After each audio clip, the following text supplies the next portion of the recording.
action. No, wait, I'm not ready. Hello everyone, welcome to the Rogues Den Show. We're ready. I'm Daniel. Daniel's ready. You're tired, aren't you? I'm You look so tired. Welcome. Yeah, good. Welcome. Yeah. Welcome to the Found some energy. I don't know where it was, but it was there somewhere. Yeah, you found it. You're In worthy the deep now. depths of Kez, where nobody really wants to go. I wouldn't want to go there. Let's get started. Welcome to the Rogues Den Show. I'm Daniel. You said that before. Yeah, but now we're starting over. Oh, right. Okay. I'm Kez. That's still Daniel. So, I and Josh saw Thor 4, the Thor 4. third or second best Thor, and Kez hasn't. Today we're having a special all about Thor, so stick around for the Rogues Den Thor show.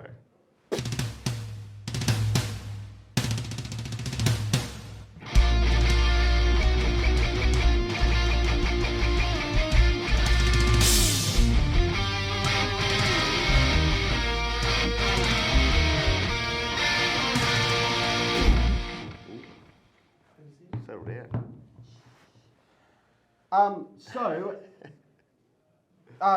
There's going to be so many spoilers. Josh, Are you ready to be spoiled? yeah, we are actually going to spoil it because I haven't. I'm going to spoil the whole movie. No, you're not. I You haven't haven't seen seen. it. This is like Batman v Superman. I didn't make a decision about that until I saw it, and I was like, I was right. All right, so let's start where it all began. Sure. Liam Hemsworth didn't get the role, and his brother did. Yep. And then Kenneth Branagh directed possibly the best Thor movie to date. He directed the second best Thor movie to date. Ooh. I love What's the Thor first? Ragnarok. Alan Taylor's one? Fuck is that? He did The Dark World. Oh, go fuck yourself. And then, you know what he did after that? Nothing. Poor bloke. Oh. He went on to direct Terminator Genesis. Oh no. Well, that's a good progression. I think he should quit making movies. Maybe he's a good Poor better bloke. producer. So, Thor was everyone's least favorite Avenger. No one cared about Thor, and then Ragnarok happened, and everyone started to give a shit. Because You reckon? Yeah, like Captain America: The First Avenger, no one really cares about the first Thor movie until later on when he became an established character. Yeah, okay. Anyway, so everyone's so Thor happened. It is the kind of humor that you like, I think, which is that the More British satire. yes, the more Kenneth Branagh Yeah. humor, and then Ragnarok came out and was Wait, you missed a movie. no, I haven't. Then Ragnarok came out, nothing else, and then and everyone loved it except for two people, Yes. Kez and Bo. Kez and Bo. They I was both hated literally it. about to say Bo. Bo hated it after he saw it. Did you hate it before or after, or both? No, look, I don't hate Ragnarok. I hate the direction that they've gone with the character. In fact, in the sense that Marvel went, we don't know what to do with Thor, so let's just make fun of him.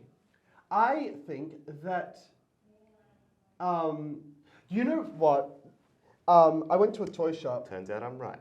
I went to have you seen The Northman? I have seen the Northman. So, The Northman, everyone loves The Northman. I And did by like that, The I Northman. mean the four people that have seen The Northman are Kez, you, Sean. me, Sean, and the lady from the toy shop. I went to a toy shop, and this woman, and it was during the time that I saw The Northman, and she's like, you fucking, is The Northman like that shitty Thor? That worst Thor? You know, I'm related to Vikings. Apparently she hates Thor, but also The Northman was basically made for her. Mind you, though, I will say this. I probably would never watch The Northman again. It's definitely a one-time sitting. Oh, 100%. It is hard to watch. It's but a Thor difficult Ragnarok, watch. I watched that twice. I've seen it twice. I'm good. I think what really turned me off Thor Ragnarok was right at the beginning where Thor's spinning around on the chain. He's like, wait. For the record, all right, he's coming back. All right, you take too long. See? So, The gag only works for so long. so I have two things that I want to say about Thor for the best Thor. Okay, yeah. One is it's the third best Thor movie, and second, it's Wait, still you just quite said it good. was the No, best? How is Thor 4 the third best Thor movie? There's two others that are better than it. Which ones? Thor Yeah. and Thor Ragnarok. So you still think Brannan's one's better? Yeah, of course. Good. It's the best one. Yeah, It's true. it's a perfect balance of humor and action. You know what? stunts. Actually, I hope, I absolutely pray to the film gods that Taika Waititi just makes all of the MCU movies from now on. How dare you? Because that would just do me a great favor and Warner Brothers. So I have an actual pitch for Thor. Oh, okay, yeah, go. I'm Kevin Feige right now. Oh, Go, pitch me. okay. Love your beer. Thank you. So You're hired.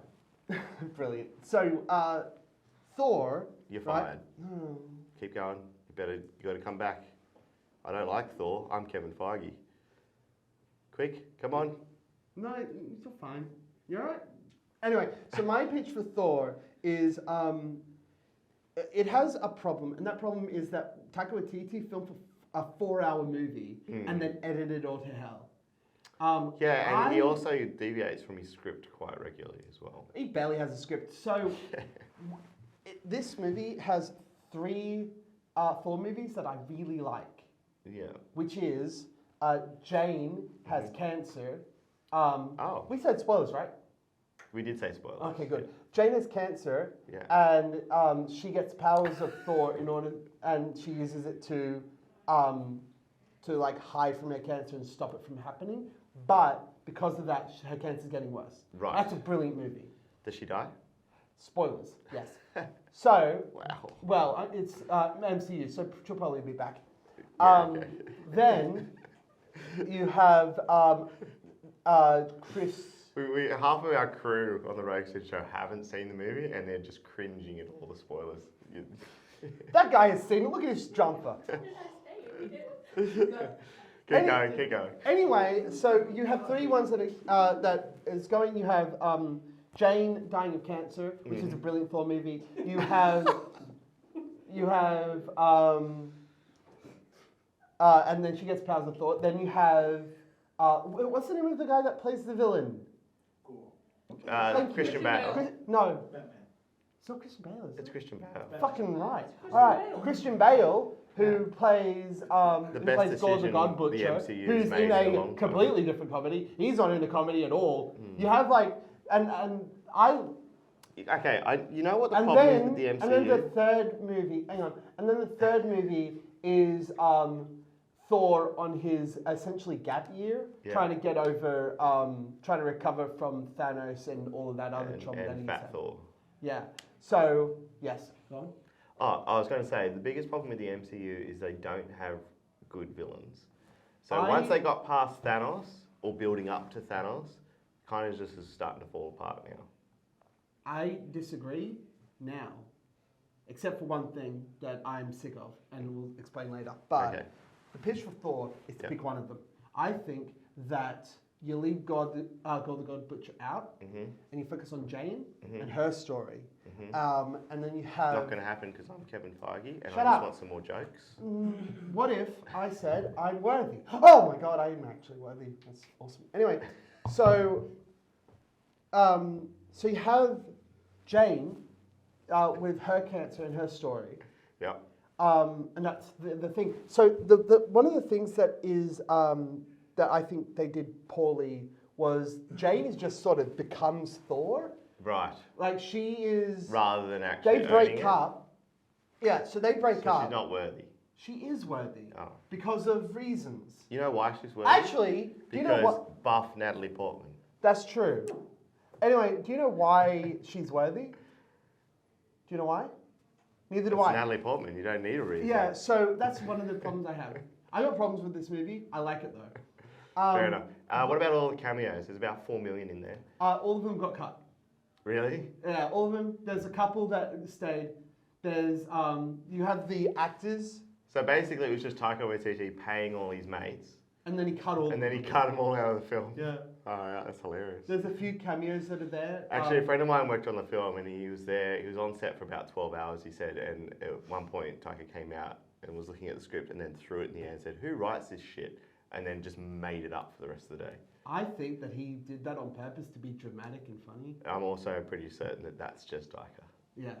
So, so there's a bunch of stuff that there's a problem with. Yeah. But Jane, you should have focused more on Jane. Mhm. They broke up because Yeah. Thor was doing his thing and she was being a scientist and they drifted apart. Yeah. You don't do that. You tie it into the Gore stuff because Gore has a kid and his thing is that he wants to kill all the gods because the gods are actually real and also massive pricks. I wouldn't know if I would call Russell Crowe real.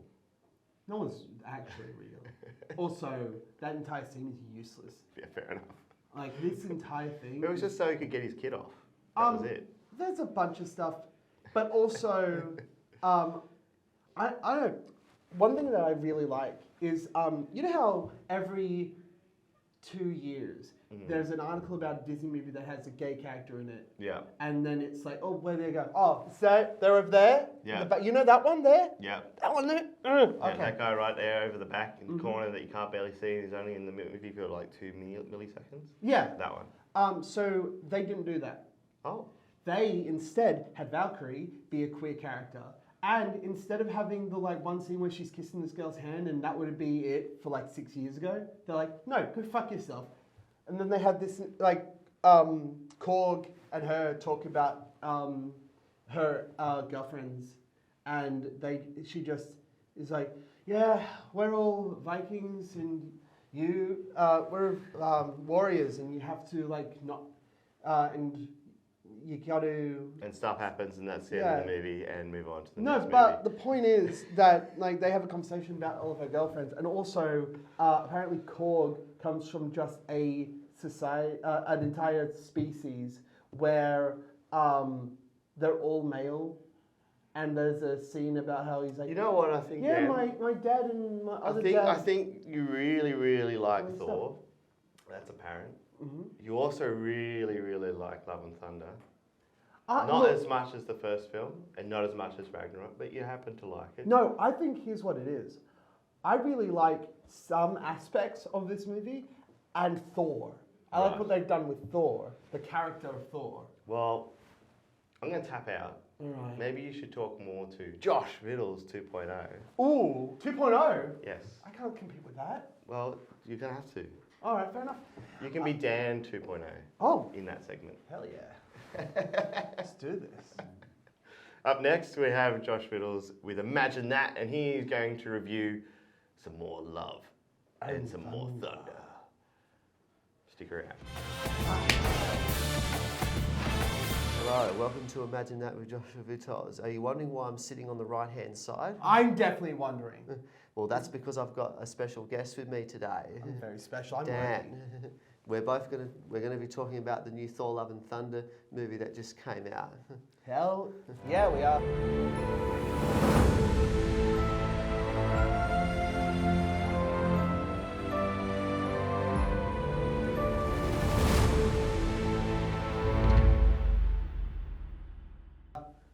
Now that negative Nancy's gone, we can get into the good stuff. Yes, we can. We're gonna. That bitter old man. Yes. He's like, oh, why isn't everyone murdering everyone? We're gonna imagine something. I wish Batman would break someone's neck.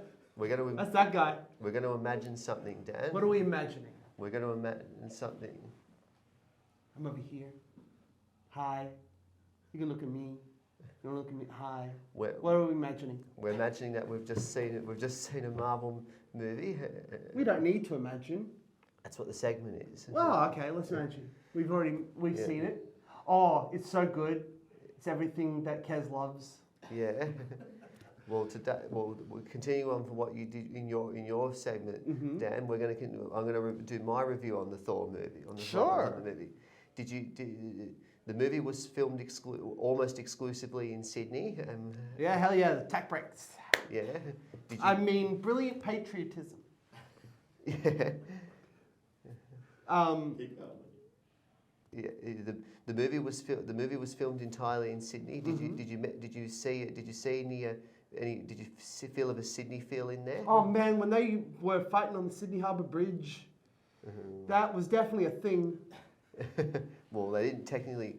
shoot in front of the Sydney Harbour Bridge. So Where did they film? at Little Bay. I don't know where that is. Is that Do you near know Big where? Bay? Do you know where Little Bay is? It's out in the southeast suburbs of Sydney. Around Well, I know Big Bay and Middling Bay. Yeah. I've never been to Little Bay before. You've never been to Little Bay? No, where is Apparently it? it's just right. It's just down the southern end of suburbs of Sydney, near Botany Bay. It's fantastic.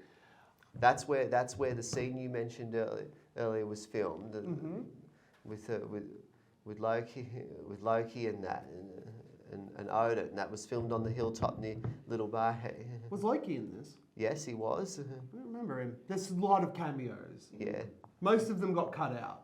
I did hear some of them were cut out. Oh yeah, if I'm Kevin Feige, I'm like, Taika, listen, right? I love your work. I'm Taika Waititi, apparently. A prick. You type apparently, according to the cast. I love your jokes, but why are you spending so much money on stuff that we're not going to use? It's a movie that Sydney's been waiting a very long time for. It has. Okay. What? How much? So all of it was filmed in Sydney? Yes, all of it, most of it, the entirety of it was filmed in Sydney. Do you know where the child child scene was filmed? The one where all the kids have the power of Thor. No, where he's running across in front of the trees. Oh, that one. No, yeah.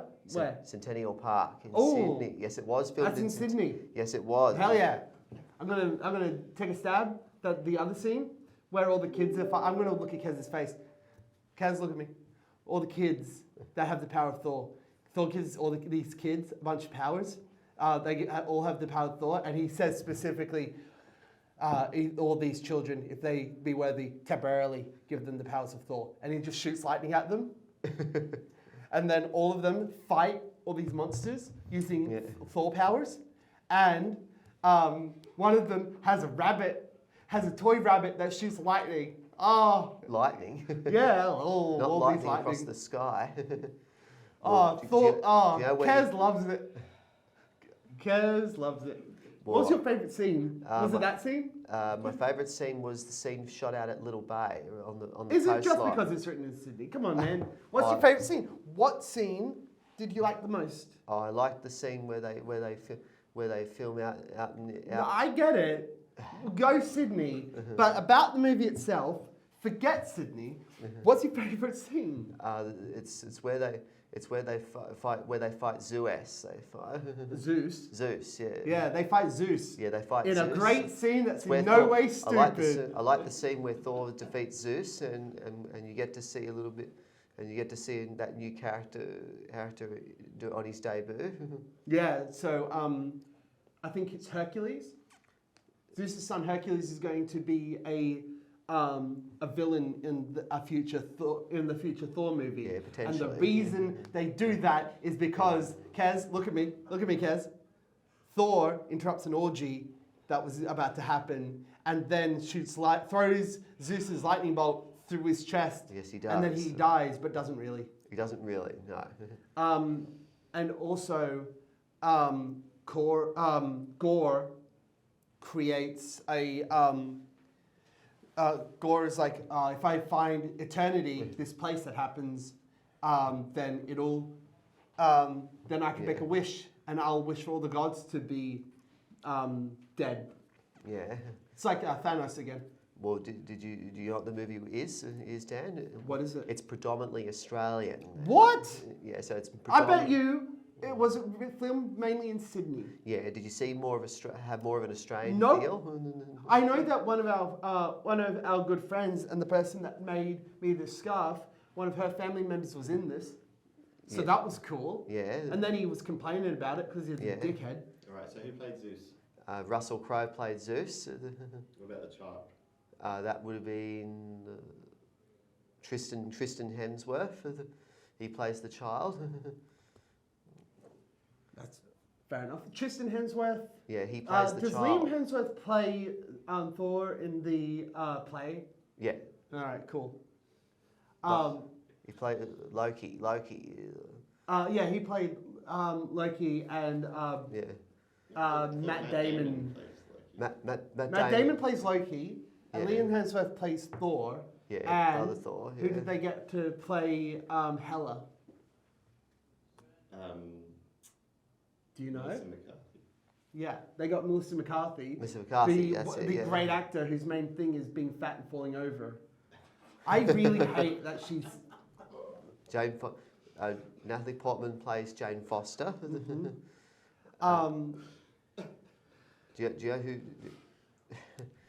And they Yeah. do the thing where they explain wormholes by bending a piece of paper and putting a pencil through it. Oh, And yeah, they yeah. call but before they do that, Jane Foster's like, "Hey, have you seen Interstellar?" Or a bunch of other movies where this happens, and then he's like, "No, Yeah. I mainly read."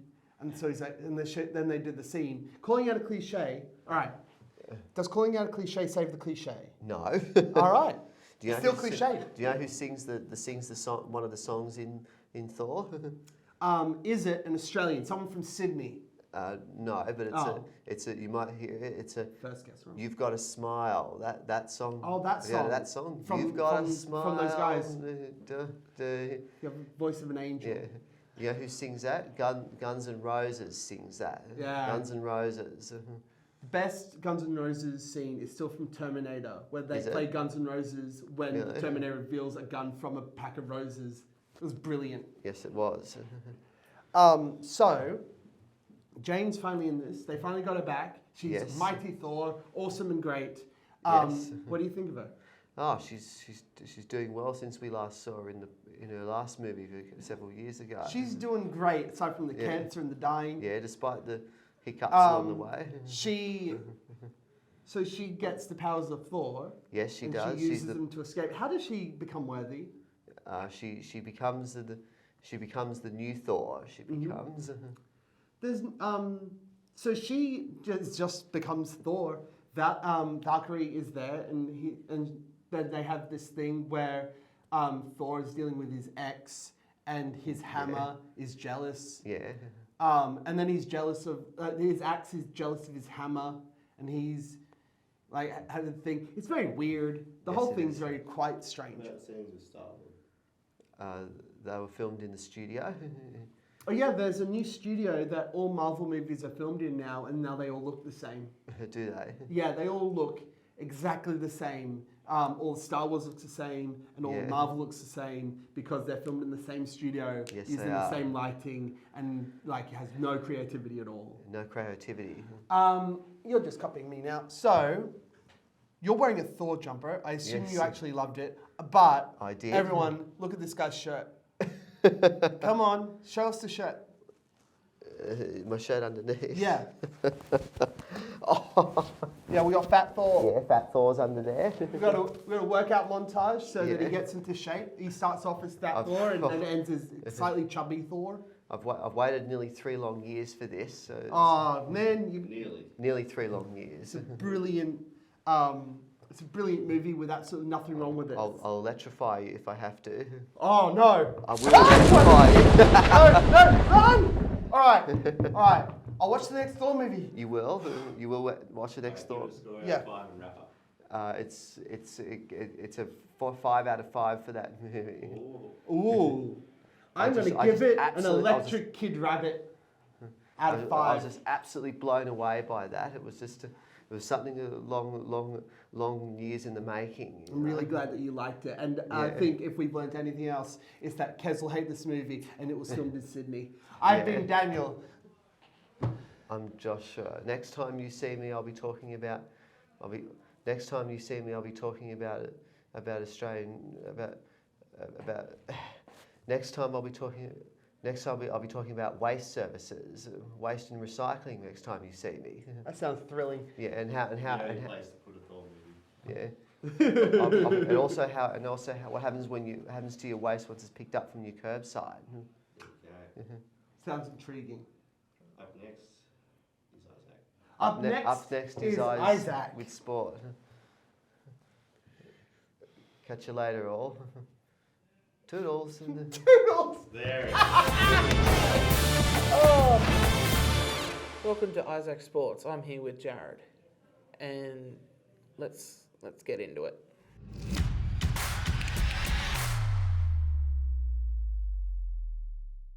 start us off, Wise? What was the first game of the round? So we had Sharks versus the Storm.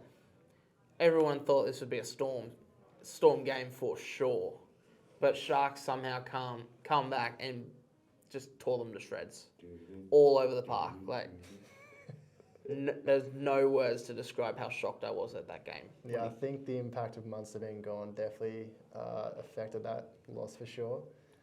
I think it's going to go the show for Queensland too. Like Kafusi as well, not being in there as well. That was And Bromwich got injured. Bromwich He was rolled his out. ankle or something like Oh, that. So bro, lost a couple I of players. saw that on the replays.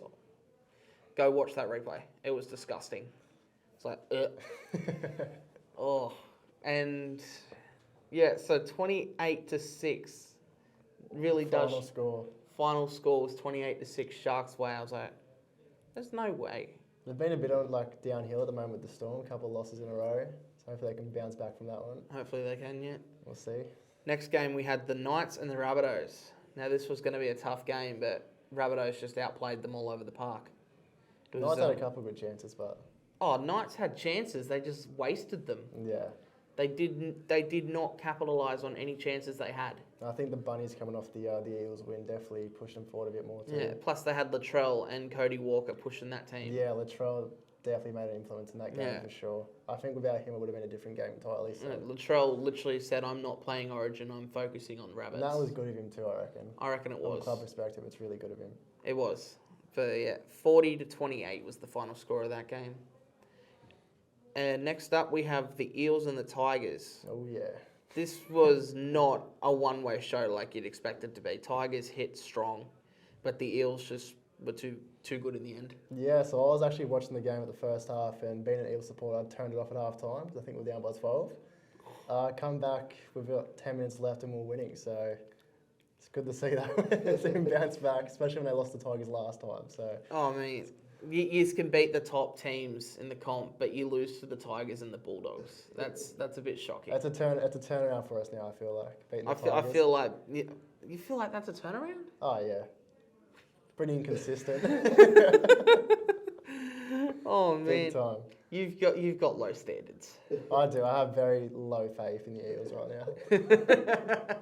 I mean, at least they're in the top 8. That's better. That's right. That's better than what the Tigers can say right now. That's right. Next up, we have the Broncos and the Dragons. Now that game was quite obviously shocking. Why is that? From what I saw of it, Broncos were completely out of form. Billy Walters does not deserve to be on that squad right now. Yeah, I didn't. Yeah, it wasn't too. He well. got in the way of a lot of plays that could have led to tries. But he looked like one of the plays that were going across Corey Oates' side. It went Reynolds to the number 11, which I think was Jordan Ricky, and Walters tried to pick the ball out of the air like when he was right next to him. I'm like, Yeah. get out of the way. You don't need to stand there. But they won, but I mean, they won, but no. form-wise, the Dragons No were help to playing a Walters. lot better. I think Broncos came out on top form-wise. A couple of players in the Dragons went well. Oh, Tarek Tarek Sims. Sims went shocking. Tarek Sims, My God. 2 sin bins in the first half. It was within 10 minutes as well, I think. It was within 10 minutes of each other. Like, he spent his 3 minutes into the game, he went off for 10, come back on, and 10 minutes later he went off again. I'm like, Yeah. what is wrong I with thought he was you? going to be sent off permanently. I didn't think he was going to get. I thought that was a send-off offence for sure. Both pretty bad hits. Final score of that game was 32-18. Now the decider, State of Origin, New South Wales, Queensland. Two How's it big gonna play losses for Queensland. Munster and Talangi are out with COVID. Now, that's a bit of a stab in the back to New South Wales, in my opinion, because if we can't beat Queensland with their best player in the squad, it's just there's no point. Yeah, I feel No like it point goes to to it. show the impact Munster being out against Storm had against their team. I hope it's the same for Queensland, being a New South Wales fan, but Queensland being Queensland, I think they'll bounce back. They might win, they might not, but And it's just Queensland. They always come back from adversity, so we'll see how we go. right, Queensland, One apiece at the moment, is it? it's one apiece. Yeah, it's the decider. Yeah. So it's going to be a massive miss with Munster being out, but I wouldn't mean, be they surprised didn't Weston they comes didn't do back. bad picking a replacement in Dearden. Not, He's good. I feel like at the he's not as good as Munster, I will admit, but not even Dearden, close. he deserves to play at Origin level. Yeah, I feel like the pressure's going to get to him, and they're going to be targeting him the whole game. And Corey Oates as well coming in for Tulungi. And being a Brisbane fan, I love Corey Oates, but I hate him in State of Origin. Sorry to say that I'm a New South Wales fan through and through, mate. But He's in good form, but he's in good form. when he's on, he's on. But if is. he's off, he just plays like terribly.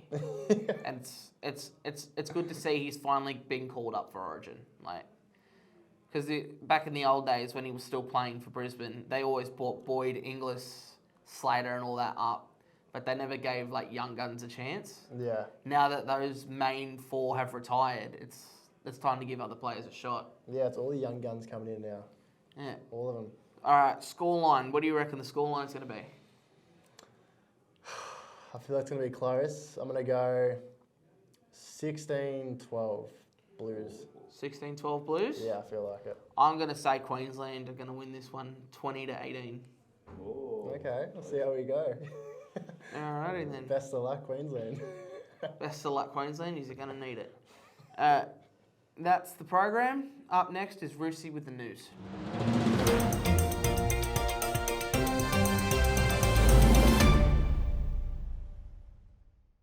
Thanks, Isaac.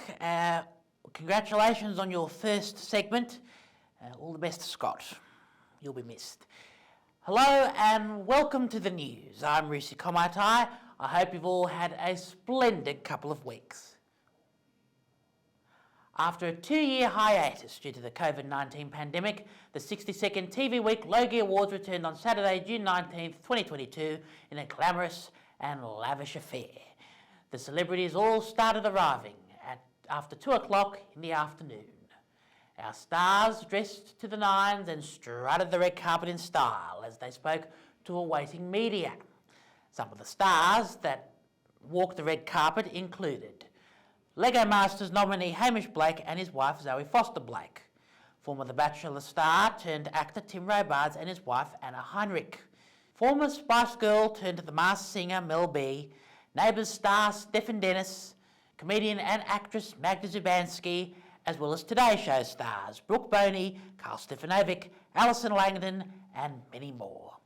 Some of the presenters on the night included Julia Morris, Sam Mack, Waleed Ali, the living room and radio presenter Amanda Keller, SBS presenter Kumi Taguchi, 60 Minutes presenter Sarah Arbo, Rove McManus, and of course Larry Emder, just to name a few.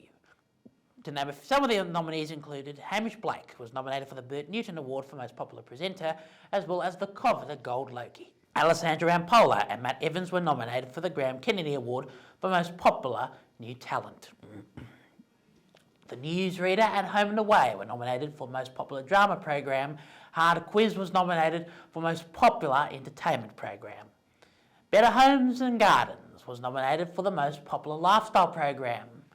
The night was also filled with tributes, including one for Neighbours, which finished filming a couple of weeks ago and included memorable scenes over the last 37 years as part of the Graham Kennedy Awards segment. And of course, the late, great Bert Newton, who was not only the face of the Logies, but also had an impressive and remarkable television career over 60 years. The Lego Masters took home the Logie for the Outstanding Entertainment Program. Home and Away took home the Logie for Most Popular Drama Program. Hamish Blake took home the Logie for the Bert Newton Award for the Most Popular Presenter. Bert's widowed wife, Paddy Newton, who presented the aforementioned award, has said, and I quote, "I actually didn't think I was going to be able to do this tonight because it is still very raw and I will never get over him not being here.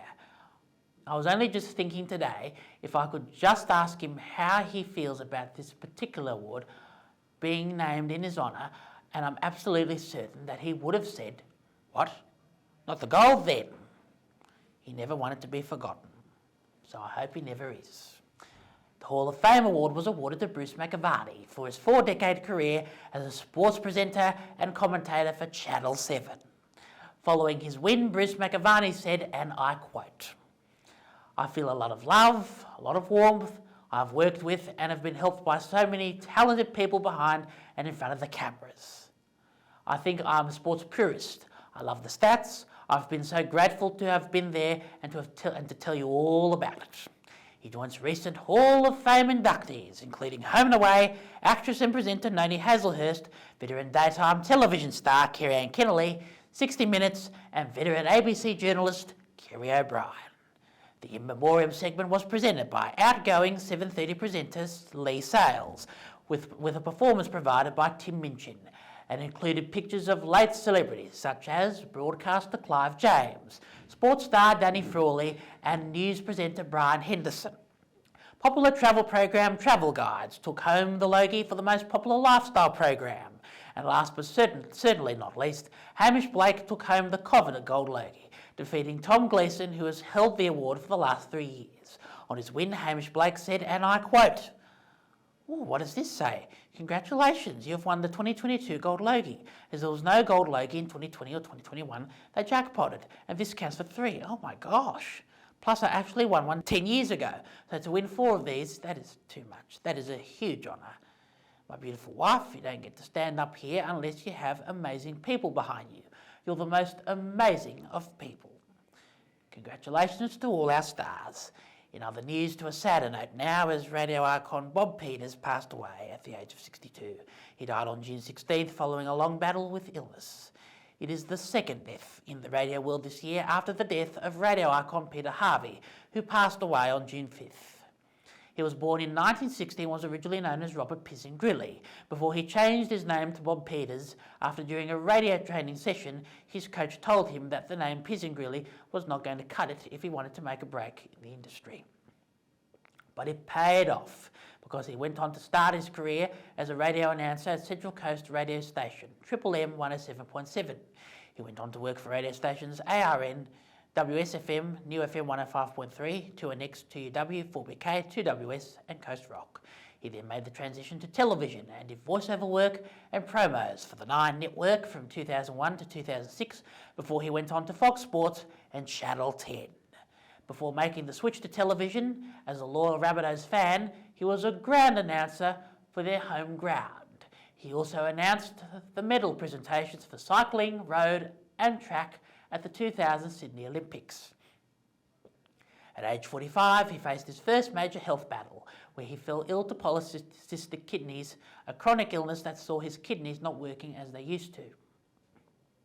Ongoing dialysis every second day in hospital kept him alive at the time, but after 10 years of waiting, he received the life-changing call, which resulted in him getting a much-needed lung transplant, finally giving his family a sigh of relief. Following the organ transplant, Bob Peters returned to Triple M 107.7, a station where he kick-started his career and became their afternoon announcer and did some commercial announcing at the station. On television, he did voiceover work, including promos, sponsor billboards and news for Northern New South Wales station 9NBN. When he wasn't doing his media work, he rode his Harley bike, spent time with his family and rebuilt his life. For a while, he finally had a reason to smile and live life again. But in late 2020, his world came crashing down after he found he was diagnosed with renal cell cancer. His doctors told him it was a terminal diagnosis and that he had 12 to 24 months to live. In a 2021 interview with Triple M's breakfast program, he told hosts Paddy Gerard and Rob Palmer about his long-term dream of packing up and travelling around Australia. He also mentioned that instead of waiting and surviving, he wanted to start living. Not long after that interview, he quit radio and travelled around Australia's west coast in an RV and spent the remaining time with his children before succumbing to cancer on June 16th. He is being remembered by former colleagues as a gentleman, a professional and a pleasure to work with. NBN News Hunter journalist Sarah Iliano tweeted on Twitter, and I quote, "Very saddened to today learn of Central Coast radio legend Bob Peters' passing.